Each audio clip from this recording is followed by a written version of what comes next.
All right, what's up, team? This is Ruben from TGE, and I want to show you why technical analysis is evil and it just does not work. It is not reliable. It doesn't, there's no empirical data of it having long-term success. Um, and I want to show you this member's message because I'm always asking for feedback on the tool that we do use that helps us give the highest probability of levels of support and resistance levels that we use on a daily basis. So one of the members on inside TGE Max, I asked him like, hey, like, let me know let me know when you got time how Gextron has helped you with your scalp trades because he's been transitioning from swing trading to scalp trading now, especially in this environment. And he shows me a snapshot of $3,300 made, $3,355.50 made. He said yesterday was a banger. So it just kind of goes to show how effective this tool is and why it beats traditional technical analysis, right?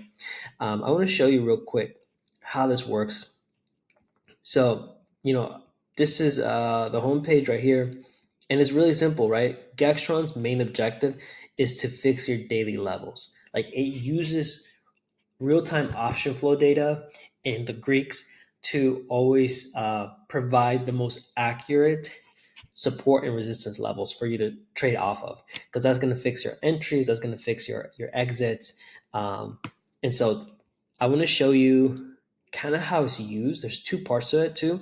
There's the levels and then there is expect and move, like you being able to forecast. Like Gextron will give you something called expect and move, and it's forecasting a specific amount of movement either up or down by a specific date, right? And so these are the tools that we're using inside Gextron to help individuals make $3,000, $3,300 for the day, right? Which is remarkable results.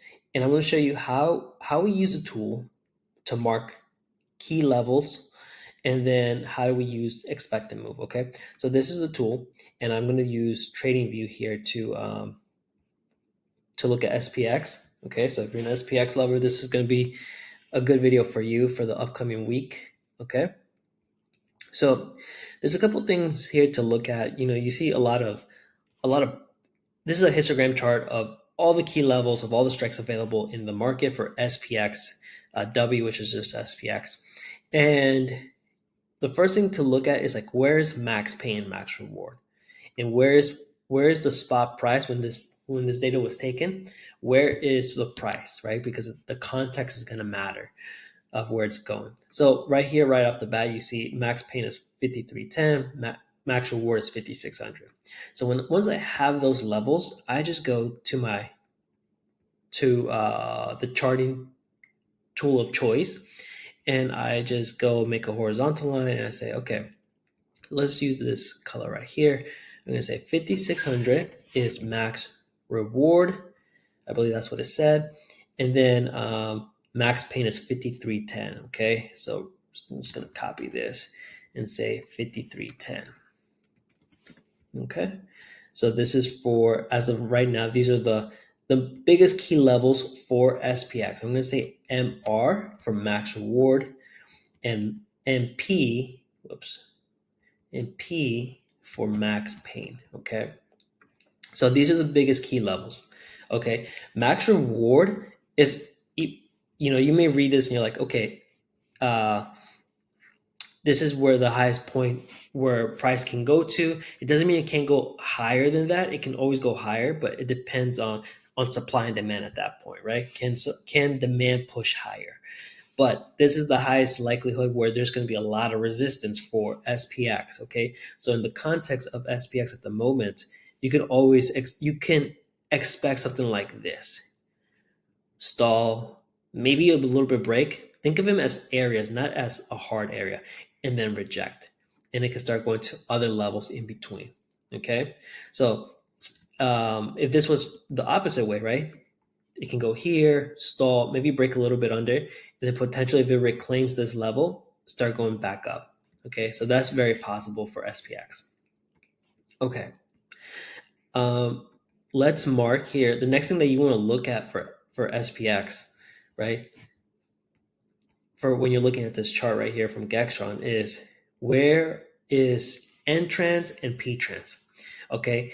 And this is really important because P-trans is just an acronym for positive transition. N-trans is just short for negative transition. When we're going from a negative bearish sentiment all the way to positive or bullish, and then vice versa, bullish to negative, right? So in this case, what we want to look for is an ideal area where everything, like for example, like P-trans, when does it begin to be positive? You want to find a positive bar, and everything else to the right should be positive. So in this case, there is this negative bar here, but this is so far away. I'm going to skip that. I like to use like the first positive bar, and then it has to be like 5 in a row, right? So it's like 1, 2, 3, 4, 5. Okay, this is good P-trans level. Occasionally, you will see strikes that have negative bars and so on, and vice versa on the other side. But this is a good starting point for a transition from bearishness to what do you call it? To bullishness. Okay, so 54.85. You see the strike here at the bottom. So I'm just going to mark that level right there. 54.85. And you can see here, I'm going to write here P-trans, just so I can visually see it. And then N-trans, the same thing. You want to have the first negative bar, and then the next 5 should be negatives, right? Everything else ideally should be negative. So we have right here, we have this little area right here. We have 1, 2, 3, 4, 5. We could use this area actually as a level of entrance. Not my favorite for SPX specifically. I think something better would probably be 53.50 because this just shows clear dominance of negative bars. And so I like this level better. Right here, you don't want to do anything here because you see how we go from negative, negative, negative. Okay. And then at some point we hit positive right here, right? Then negative, positive, negative, positive. This is what we call the drunken sailor area. You don't want to trade these levels. You want something that is clear and concise, right? Once we start negative, have maybe selling a short mentality, a short thesis. Once we're on the bullish side, have a bullish thesis.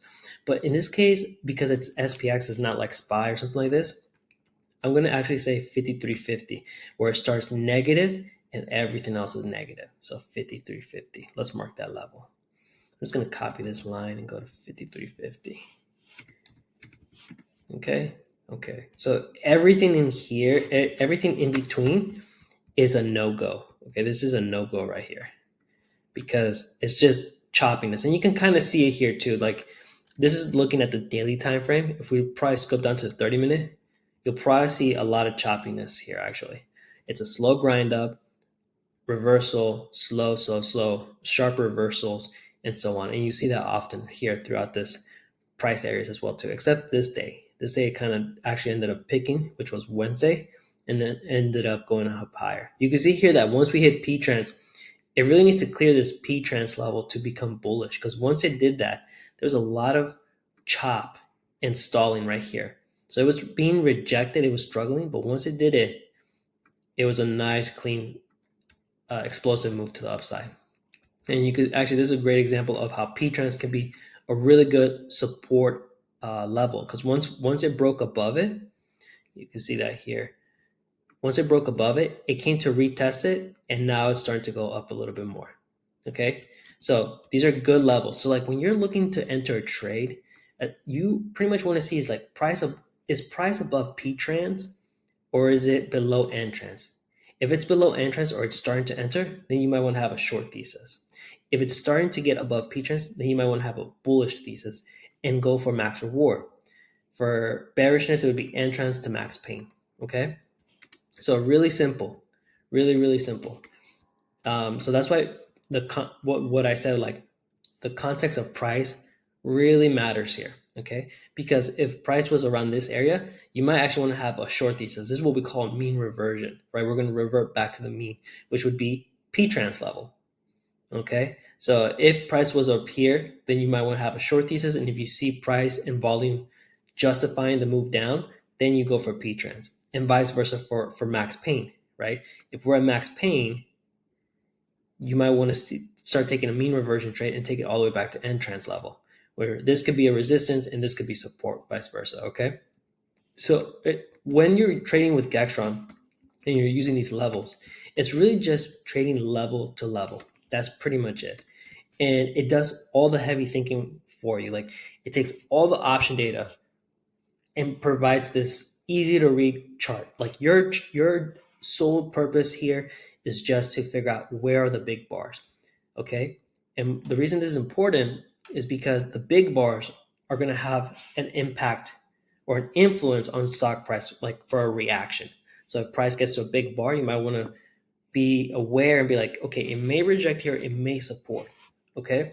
And so in this case, now that we have these levels like the P trans and max pain and end trans level, we want to look for other similar bars that are like that we call areas of interest, AOIs, that are like they're different than the rest.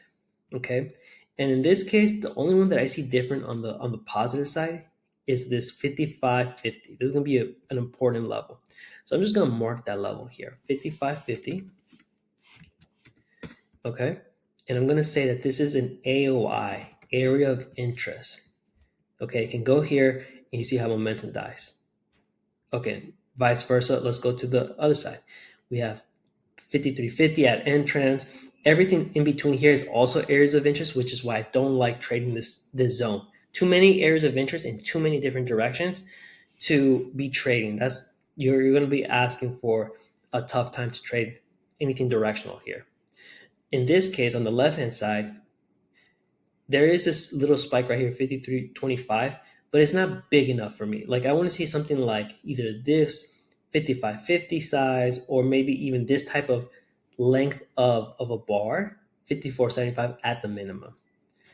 So really, there's no areas of interest until after max pain, or lower than max pain, which in this case would be 5300, 5250, and 5200. So I'm going to mark those areas just in case.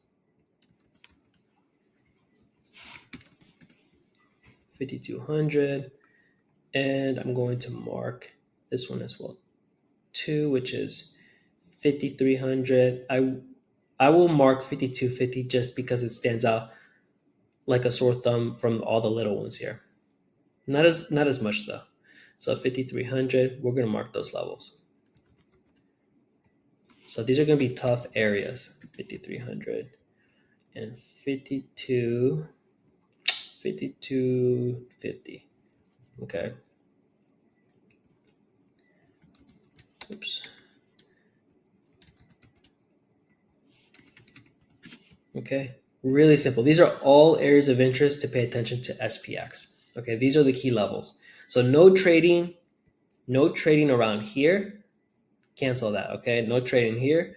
It needs to make a clear direction. Once we're up here, okay, aim for 5550.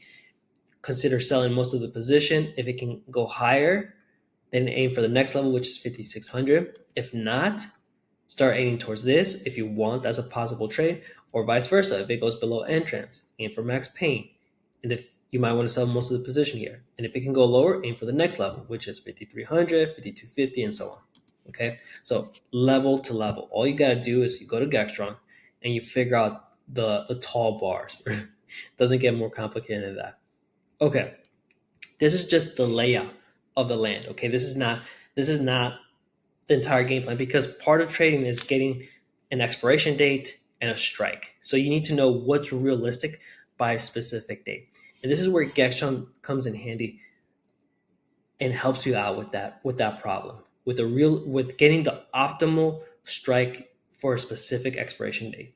And so what we do here, or what Gextron does, is that if you go to the little tab right here, you'll see all the months that are available for the option for SPX in this case. And they're categorized by months. And when you open it up, it'll tell you the date of the expiration, how many days left until the expiration, and this column called EM. It's expected move. And this expected move takes into consideration implied volatility, which is what makes it really reliable, because it's what's being expected to go by a specific date. And it's got about, it's a one standard deviation, so it's got about a 70% hit rate. And what this is telling me is that by April 28th, which is Monday, as of right now, SPX has a 75.43 move to the upside and to the downside. So all we want to do is that we want to grab the current spot price and we want to add this number and subtract that number. Let me do that now. So all I'm doing right now on my calculator, let me see if I can pull up the calculator app. Okay. Is that I'm going to say 5506.401. We're going to say plus the expected move here of 75. Okay, we're going to say 75.43. And that gives us this 55.81 level in 83 cents. So I'm going to grab another horizontal line and I'm going to give it a different color. Okay, and we're going to use the calculator again. I'm going to say that this is 55. Okay, let me put this here. 55.81, 83.01. Okay. And I'm going to label this as a DEM. You'll see this a lot in my Twitter where I say DEM. DEM is just short for daily expected move, okay? Because this is for the specific date. Since there's zero DTs all the time, this is going to be for daily. And now I want to grab the subtracting part. So I'm going to say 55.06, the same spot price, minus 75.43. I'm going to now adjust the coordination here. So I'm going to say 54.30, 97.01. Okay.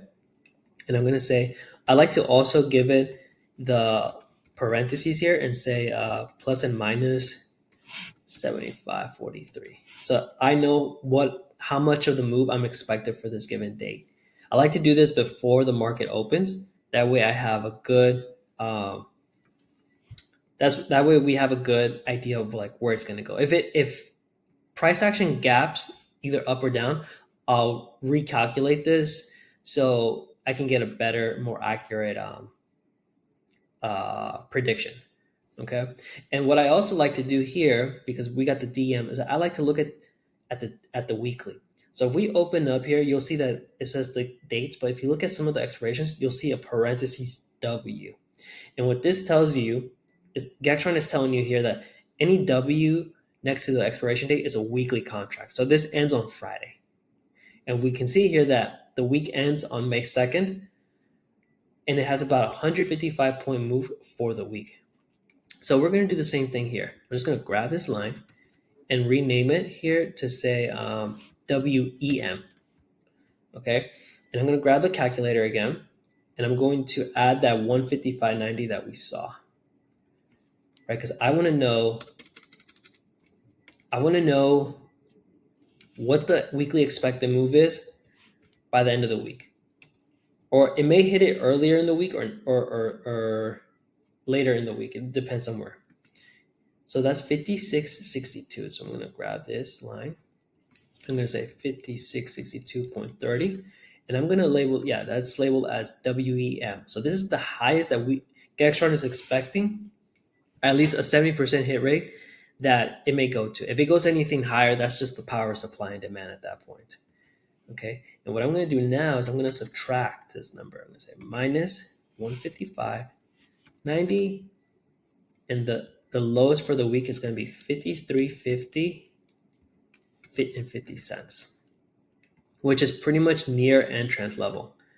Okay. So that's pretty cool.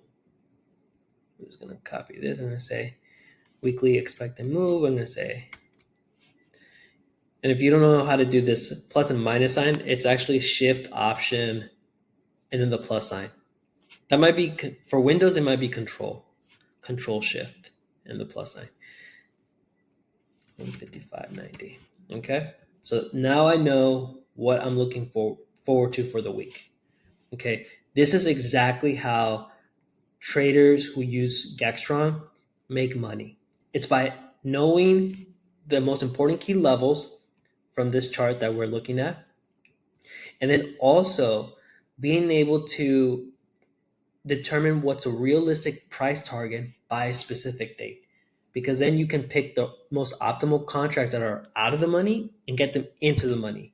And then the delta is going to make you a much more money, right? The deeper the out of the money contract goes in the money, the higher the delta, the more money you make, which is how this trader was able to make $3,300 in a single day. This is it. Okay. So when you're looking at this, once you have these levels that Gextron gives you, you just have to play level to level.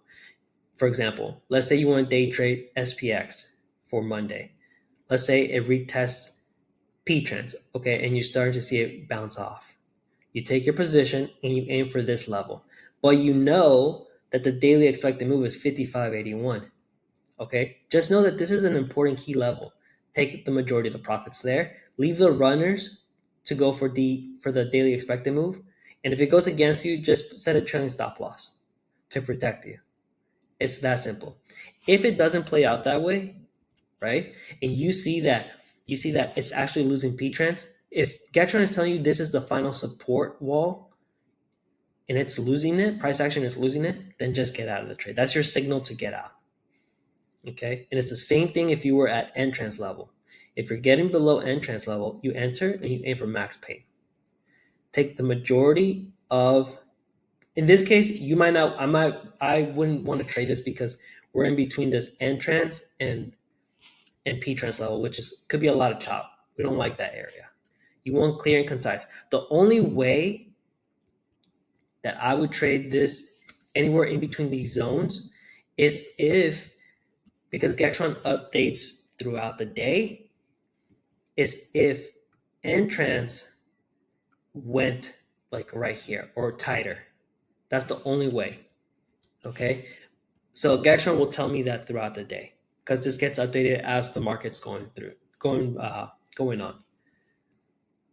Okay, I know this video is a little bit long, but this is how he made money. This is how Sewell, TGA Max member, was able to make $3,300 with Gextron, because Gextron gives him the best key levels, the most precise and consistent key levels, and it's given him realistic price movement expectations, something that technical analysis cannot do. It will never do, because it doesn't look at the option flow. It relies on past data, and it doesn't look at implied volatility. It has no awareness of any of that. Okay, that is why technical analysis does not work. So again, if you want to try this, if you want to make similar results like he did, there's going to be a link in the description box. You can get a 7-day free trial, risk-free. Okay, if you don't like it, just cancel. And when you do join, or if you do join, I'll be there to help you integrate Gextron to your strategy, and we'll see if it works. Cool. Have a good one.